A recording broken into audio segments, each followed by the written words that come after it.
Republican Party. Congressional District. From celebration to confusion, voters in the 4th Congressional District went home not sure who to call winner of the Republican primary. We did it! Because both candidates by the end of the night had given victory speeches with no plans of conceding. We're going to serve the 4th District for another 2 years. The numbers were still rolling in when Tracy took the stage claiming a win. Desjardins' camp remained reluctant to say anything until Grundy County and others reported. Ultimately, Desjardins walked out 35 votes ahead of Tracy, ready to give a speech of his own. It's kind of bittersweet because there was maybe a little lack of support coming from my own party, which I didn't fully understand.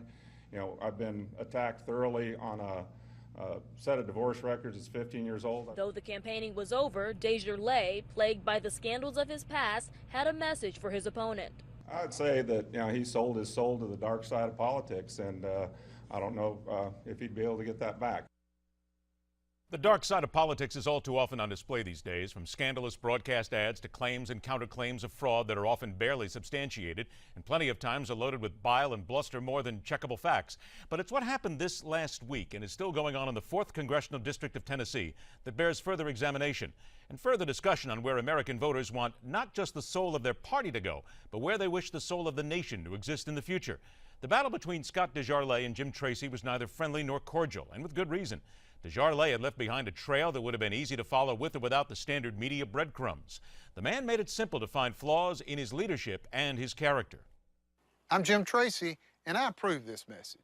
Turning to politics, the Tennessee Board of Medical Examiners has fined U.S. Representative Scott Desjardins. He didn't answer questions about the allegations against him. The press says Congressman Desjardins no longer has credibility. Reprimanded, fined for unethical conduct. He deliberately deceived the voters.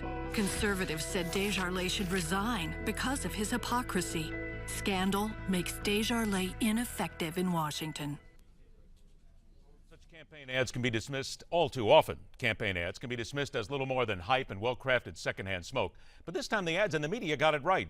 Court transcripts released not long after he was elected in November 2012 focused on the bitter divorce from his then wife. The record showed this elected representative of the people, the type of person we should be seeking a slightly higher moral ground from if they are to be the ones carrying our personal and professional water to Washington, had engaged in 8 extramarital affairs. The court evidence also revealed he encouraged one of his lovers to get an abortion. And then there's the item about using a gun to intimidate his wife during an argument. Last year, he was indeed reprimanded by the Tennessee Board of Medical Examiners for having sex with patients. Despite the fact this occurred prior to his election, we're always fond of noting how character does and should affect the election of our government. A transcript of the conversations between Desjardins and his patient/mistress pointed specifically to a quote where he told her, "You told me you'd have an abortion, and now we're getting too far along without one." When she responded it wasn't fair and she wanted him out of her life, Desjardins snapped that it was her fault and not his. During the campaign, of course, Desjardins called all of this nothing but old news and instead showed confidence in re-election because he was doing his job in Washington, and that's what his constituents were concerned about. He did indeed make his mark back home by assailing Obamacare and being a vocal critic of the administration in such issues as the attack on the U.S. consulate in Benghazi. Strategists of every stripe shook their heads, claimed there was no way Desjardins could be re-elected here in 2014. Political dead man walking. No way. No way would the good people of his district allow this type of person to be their figurehead. Guess again. As of the end of this weekend, Desjardins still held a 33-vote margin of victory over Tracy. The results not yet finalized because you can bet several cases of fine Tennessee Sour Mash whiskey, provisional ballots, and court challenges will tie this one up for some time. Neither man will budge. Neither one should until the matter is definitively solved. But a moment of pause. What should concern us is not the coming sideshow, but what it says about America and how we now seem to cast our vote. We decry the scurrilous, cheating, lying politician that will do anything to steal and gerrymander our vote for the purpose of grabbing power and feeding their soul. At almost the same time, we demand moral people with moral codes and a history that proves there's someone worthy of support, who will not embarrass us and who will at the same time faithfully and honestly execute their duty.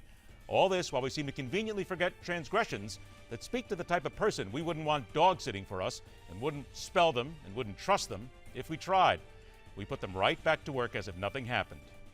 Why? That's telling it like it is.